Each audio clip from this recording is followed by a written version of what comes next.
So what's up guys? Ang corny ang putik. So what's up guys? May dalawa tayong vacant na enclosure dito. Kasi may i-rehouse tayong mga scorpion, no?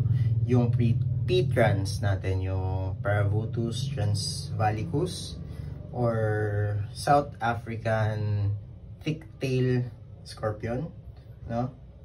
Or spitting scorpion, no? Kasi nagbubuga sila ng venom. Kasi na overgrow na nila yung ano nila, tank nila. So, need na natin ilipat sila dito sa medyo mas malalaking enclosure na. So, ito nga pala yun.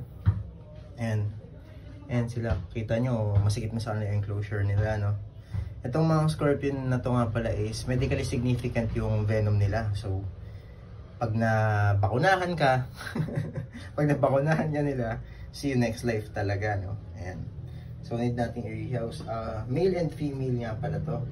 So, soon breeding project natin sila. So, ito nga pala yung ating female. Ayan. Ayan, no? Masikip na sa kanya yung enclosure niya. So, need na talagang ma-rehouse. And ito naman yung ating male. So, kung mapapansin nyo, mas malaki yung ating male. Dahil mas ahead siya ng, I think, 1 instar. Ayan. So, hintayin lang natin mag-mature yung female. Tapos, try natin i-breed, no? Ayan. So, venomous to need natin talaga mag-ingat. Dahil pag naturukan tayo, masakit-sakit to guys. Hospital aabutin natin, no? So, yeah. Rehouse na natin siya. Tsaka kung mapapansin nyo, medyo basa yung, tawag dito, basa yung sand natin na paglilipatan. Nabasa kasi nasa labas kasi yung sand, umuulan, no? Pero yeah, let's go ahead, lipat natin sila. So, ang gagamitin natin panglipat sa kanila is ito, brush. Kasi pag gumamit tayo ng matitigas na bagay, gaya ng tweezer or kahit anong matigas na bagay, baka ma-injured yung kanilang stinger since defensive sila, no? Ayun, kita nyo naman, ayun, defensive sila masyado. Kaya, ito ginamit natin. Ayun, see? Nagpitik siya ng tag dito, ng venom niya. So, ayan.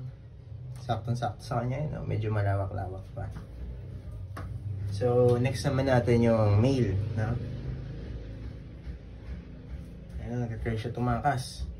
So, ito yung male. Ayan, no? Mas malaki yung male. Kung mapapansin nyo, oops, diyan ka lang, sa baba. Ayan, matakbo pa yung male. Ayan, grabe. Ayan yung male natin. So, naibaba na natin sila parehas. Ayan. So, nilagyan ko rin pala sila ng label, no? Kasi yung male and female scorpion, magkamukha sila halos talaga. Walang differences. Hindi katulad sa mga tarantula na alam mo agad yung difference ng male sa female. Diba? Kasi sa tarantula, kadalasan mas malaki talaga ang female. Dito hindi, halos magkasin laki, magkamukha sila. Ayan. Oh, ayan, pam-pam na si Hellboy. Kala niya pagkain, oh. Ayan. Ayan. Kung mapapansin niyo si Hellboy, pulang-pula na naman kasi medyo tumigil-tigil na yung ulan, medyo mainit-init na, nabilad-bilad na siya. Ayan sila. Ayan. So, wait lang. Lagyan natin yung flash para mas makita.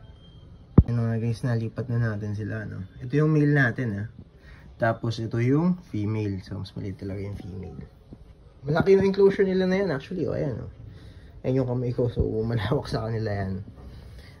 Panghabang buhay na enclosure nila yan, I think. Pero kung makakahanap tayo ng glass enclosure, mas maganda, no? Ayan. Si Hellboy na pam-pam, no? Kala niya pagkain. So, successful rehouse to guys, no? And update ko na lang kayo soon sa ating breeding project, no? So, hanggang dito na lang guys for today's video. May tumatakas pang scorpion, no? Venomous na scorpion na tumatakas. So, hanggang dito na lang guys. Thanks for watching!